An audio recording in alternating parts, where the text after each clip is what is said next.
Alright, ladies and gentlemen, so I think it's time to show you the progress on the bike. The progress is not actually slow, although I'm only working on a couple of days, couple of hours a day because again, busy working. But yeah, the progress is here, and today I'm gonna weld the fuel tank tonight. No matter what, I was going to do it last night, but I finished the gas, but collected a new bottle, fresh bottle of argon for the TIG, and we're gonna go ahead. So this is how it stands. Now, let me clear a couple of things, very important things.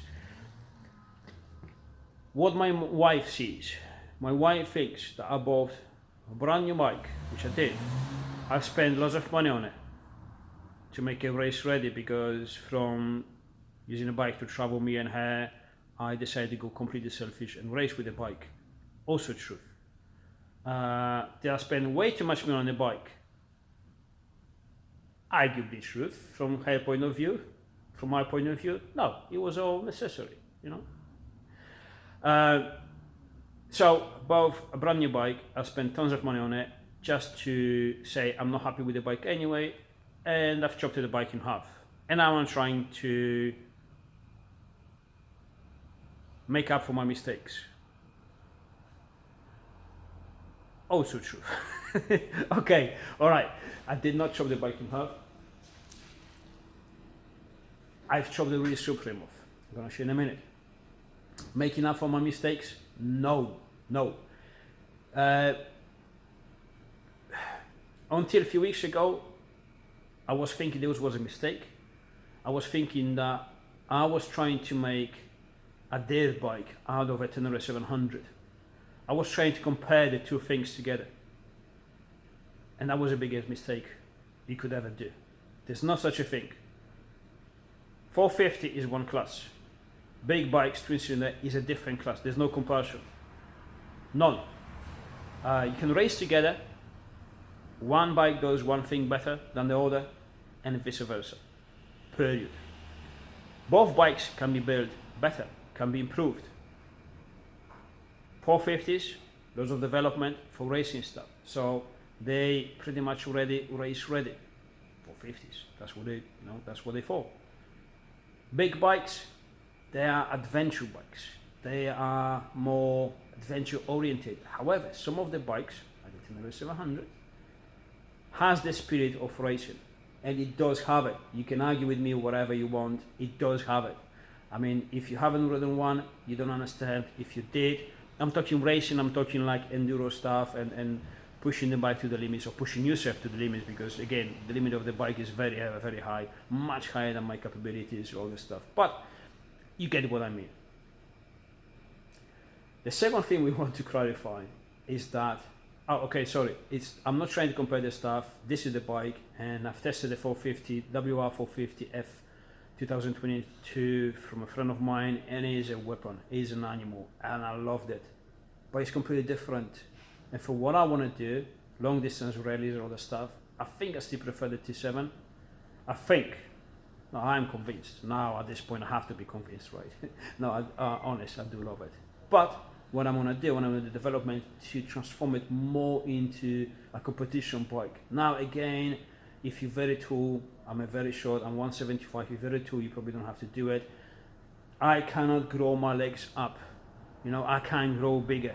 So I have to shrink the bike. Simple, period. And now before anyone starts to make these stupid comments like, oh, you should just buy a KTM, you're trying to make a T7 or Yamaha KTM. It's like, no, if I wanted a KTM, I would have bought a KTM.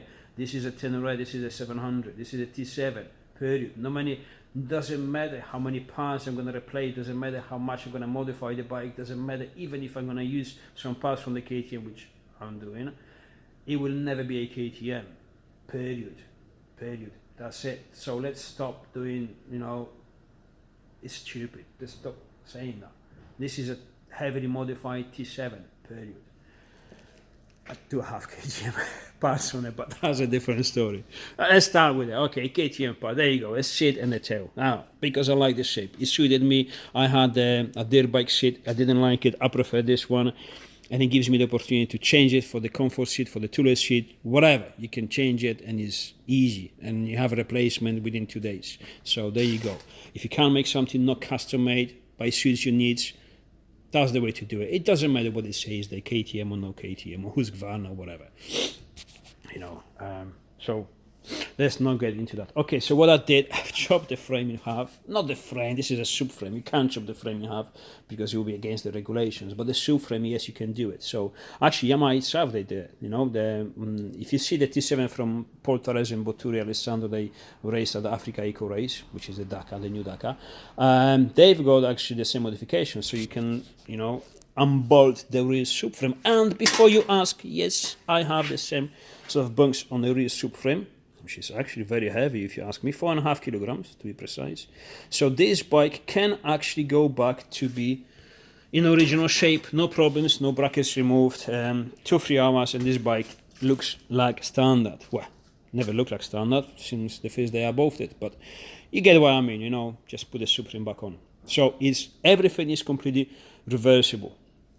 Do I need it? No, but I just wanted that peace of mind back in my head. Okay, so obviously the suspension, I got the old Boano big Kayaba with the closed cartridge, blah blah. I'm doing the single disc conversion with the ABS removed and all that stuff. Classic, normal stuff. Pretty much everyone does it. What not everyone does is this stuff, So we lost 20 kilograms of fuel here, and we put them towards the center of the bike and much, much lower, just on top of the swing arm or under the seat or in between, whatever you want to say, which is, I don't have to explain the benefits of this. The shape of this is not actually like that. This is going to be the shape between the fender and the seat is going to be straighter like this. But I have this one under here still because obviously this is held in by the scotch. So this points up, but this is not obviously how it's going to be. The seat position is going to be that way, but that's going to be lower. There you go. And obviously I still have to make a notch, obviously shape the fuel tank where to get a tire to obviously go up. This is actually the first prototype. The second prototype is something like this. This is space for the chain. This is for the wheel to go up, blah blah, full compression, and actually the fuel tank is supposed to be up to here, which that will go there where the air filter used to be. But now I'm playing it safe and I try to squeeze all these electrics, this and some of that, into that space and the battery. So the initial idea was to squeeze it here. There's a lot of space between the frame and the engine cover. The head cover, sorry, but I'm gonna use that space for the air filter, some on the top. I can fit some of the electrics there, but I say, this is a deep development. I really want to make sure all this ergonomics, everything works, and then I'm gonna crack on electric, because electrics actually takes a long time. I want to play it safe. I want to have more space that I need in a easy access first, and then if everything works and I see there is more space, like I said, there or under the seat somewhere else, then I will probably use another couple of liters maybe of fuel here. You say a couple of liters is not much. Well, it actually is. So we'll see, because I can move a couple of liters there and maybe remove them from back there, because everything away from the center of the bike, it swings, because remember the bike is not stationary, it's dynamic, so everything amplifies. So everything away from the center of the weight, like the Nafta, for example, is amplified. In the Nafta, we saved from removing the original headlamp and all the stuff and putting my Nafta. Even though I exaggerated with the lights, I've saved about a kilogram and a half, something like this. And remember, that kilogram up there is amplified. It could become, 5 kilograms, when everything moves around. So not only the weight saving, but the weight distribution is enormously important. The second reason why I've done it is this. Look at this bike. This is very, very slim, very small. Now, not having a fuel tank up here, I can move my ass forward. I'm able actually to move properly. I can put the bars lower because T7 is very known having very high bars, and by putting the bars slower, I can stay in a way more aggressive position of riding. When you're going up the hill climbs like enduro stuff, then that's kind of important, especially for me because I'm short. Because I never found that very aggressive position with the high bars. Now, obviously, it's going to change. What else? So yeah, ergonomics. This seat you can move like on a dirt bike, nearly. Because again, it's not a dirt bike, but you can move. I can put my ass here, and I can put my legs here, and can have a proper position for cornering and everything. It's just pivot turns, for example. Pivot turns, it was very difficult. Well, not difficult for me. Well, no, it is. It was very difficult for me. Let's be honest about it, because I'm short. So if I sit on the bike, my bike was raised because again suspensions and tires and rising seat, rally seat. I was barely able to touch the ground, which again no problems. But in some situations, it was making the stuff difficult. And when you're already on the edge, especially like me with no skills, it was making my life difficult. Period. So.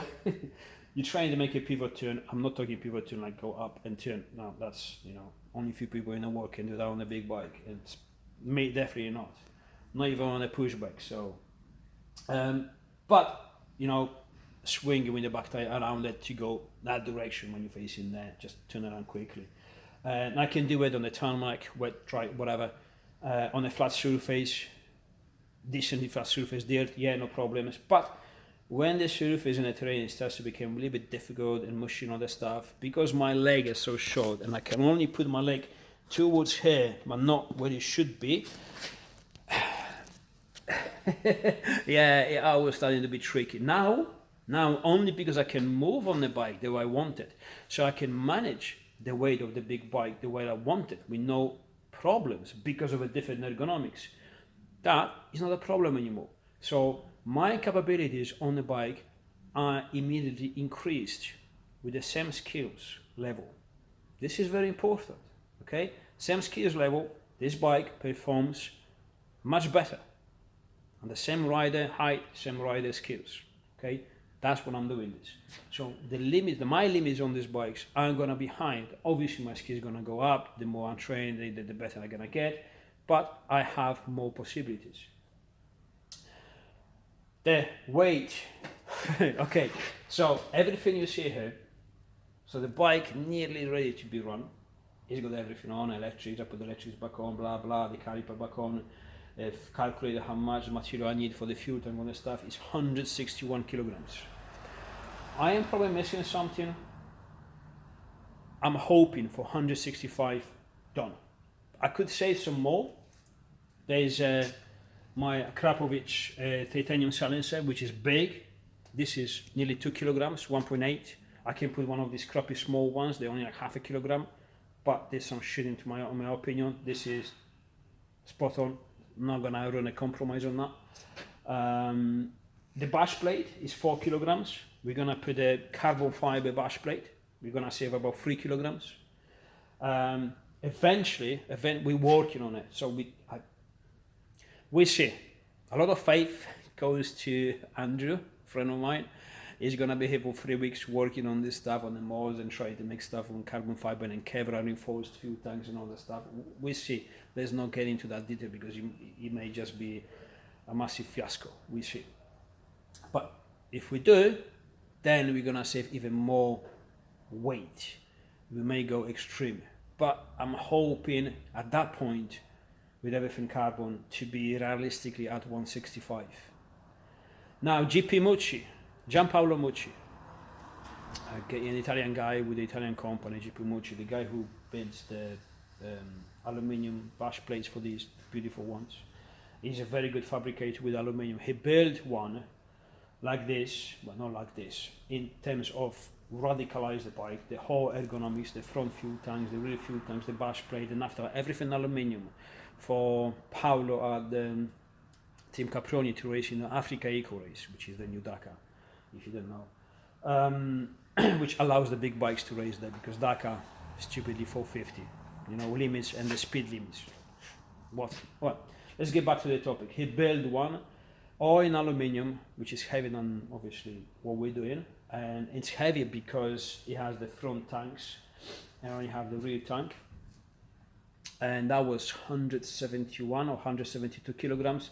So it makes me hoping that this final product is gonna be below that and hoping for 165. Now 165 dry for the T7, not only we saved loss of weight, but we removed the weight from the position that was mostly problematic, so up. We already know this engine is very tall, not very tall, but fairly tall, and the center of gravity is fairly tall. We remove that fuel tank from the top. Okay, that's about 20 kilograms when it's full. And we put it under the seat to the center of the weight distribution, and much, much lower. That is a huge dramatic improvement. We removed a lot of weight. Again, massive improvement. But then I think the most important one is the ergonomics, that you can actually move on the bike the way you want to be able to move on a race bike. Period. I think this is the biggest improvement. All the rest is a bonus. But yeah, this is how it looks like for now, and I need to be able to finish it. How slim this bike is.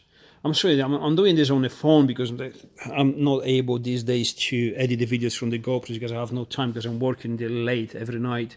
So it's very focused, like close up. I wanted to show you from like maybe how slim this bike is. You know, it's completely different. This is unrecognizable. I will never see from far away this was a T7, apart obviously if I see that section of the frame and obviously the engine, because that's the only way you can recognize the bike. That's it, you know, it's very similar to, again, it's not a dirt bike, but it's very similar to the dirt bikes, like concept. You know, the seat from the headstock to the back, you know, and you can just move around. This is the purpose, you know. So very excited.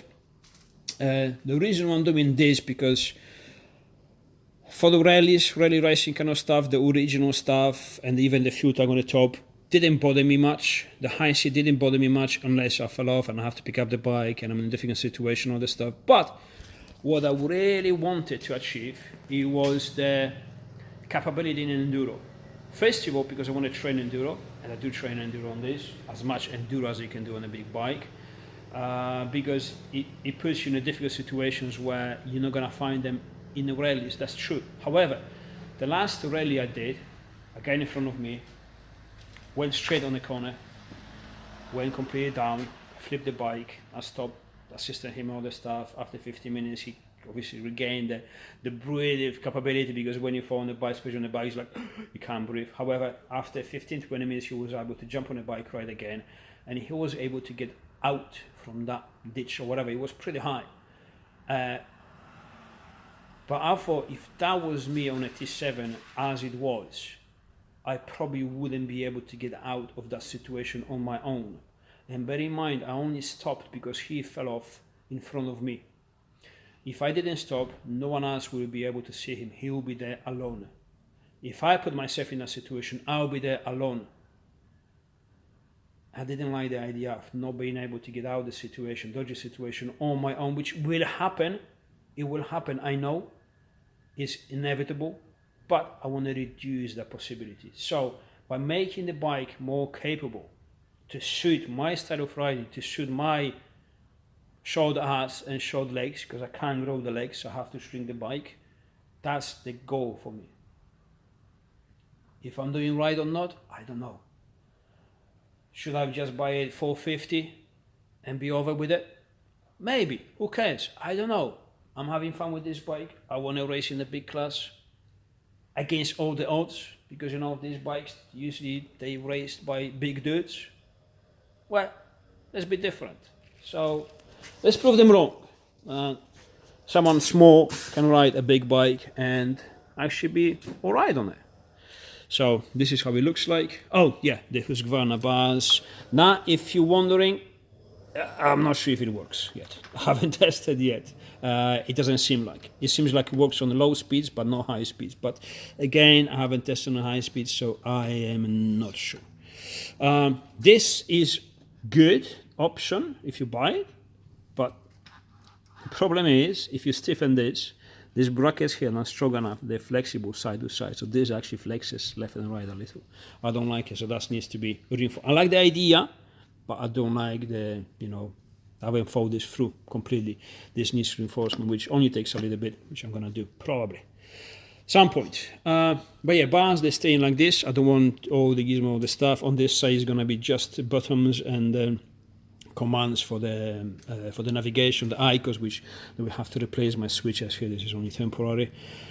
And the rubber holder, and here just switch on and off for the engine, and that's it. All the lights and all the stuff are gonna be controlled on the nav tower, because I'm having at least two nav towers. I want to make another one slightly bit more compact, again in carbon, more compact, more smaller, lower, because now the bike is slightly smaller. I'm in a slightly different position when I'm riding. It could be slightly lower here, so I want to redesign another one, slightly lighter, less lighting. This is a massive overkill, too much. I like it, but it's too much. Don't have to be. I can save another kilogram at least, and by making it in carbon I can save even more compact.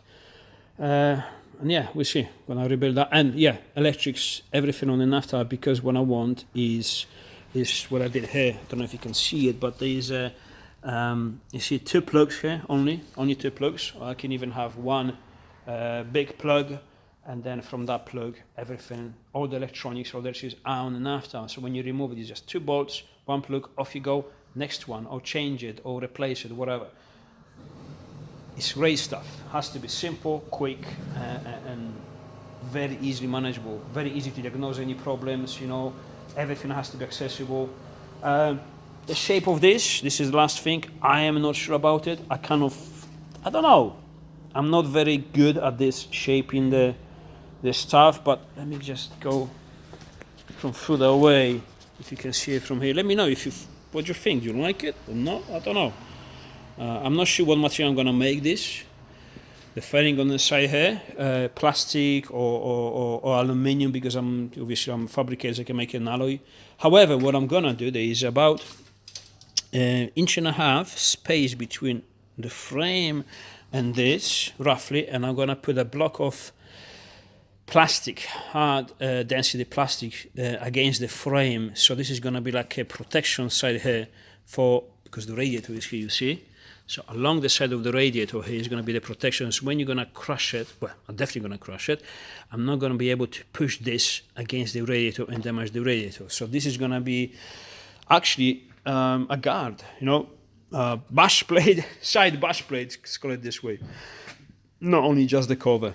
So, and this is slim enough. Okay, I know this sticks out, and once you cover it, it's not too bad. This is the only downside, because it kind of matches the knees, and we all know what that means. But yeah, I'm never ride this without the knees protectioners and knees braces, so it's fine. I've actually tested the bike and the position of the notches on the fuel tank, because you rest your legs against here when you're going stretching up the hills, or when you're going fast stuff, going back, you actually rest on the bike on the back, so you put your weight down and all the technical bullshit, but everything fits, everything is nice in there, and so ergonomically it's finished, it's just we have to build it up. So a lot of work. It's going to be a long night today and tomorrow and the day after, till the end of the month, till the bike is ready. Then we're going to go to rally raids, and because my software spring arrived for the shock absorber, which again I will have to make a small notch there to make more space for the shock to work. This is my tractive 230mm travel, but the spring has to be changed for the soft one, because the bike is so lighter now. This spring just doesn't make any sense. It's just way too hard. It was too hard before. Now it's just ridiculous. It has to be changed. There's no static sag at all. It's just all up. So, but there you go. The swing arm here has been modified. So this bike is slightly longer than original. Do I feel the difference? I thought I will not, but I actually do. There's no downside.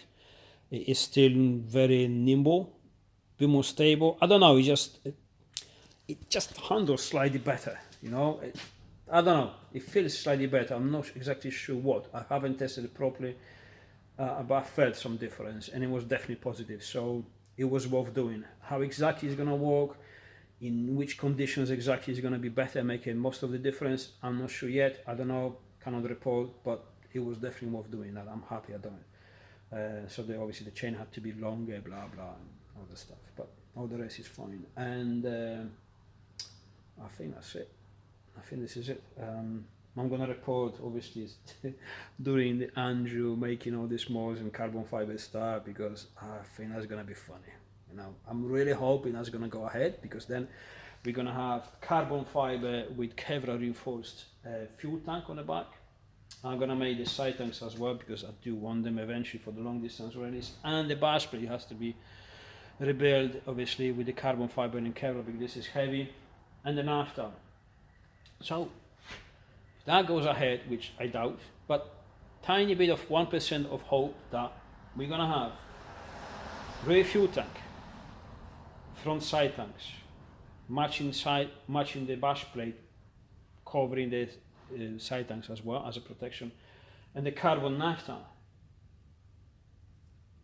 We have yourself a rally kit, and we have molds. Means I can reproduce them. Again, let's not hope for the best, because it will probably never happen, but maybe. We'll see. Oh, up to Andrew. He's gonna be hit tomorrow and start working. He's gonna be my slave for the next 3 weeks. I'm gonna push, he's gonna be sweating like every day, even though this is cold outside. Work, work, work. Jokes aside, I'm really hoping that Andrew can manage this stuff and pull this off, because this will be awesome. Alright, we'll see. I'll report with more progress once the fuel tank is done. I'll throw everything on the bike that is gonna be there, and then we're gonna put it on the scales again and gonna make a video about it, because I'm very, very curious if you can stay below 165. We'll see. I'll see you soon.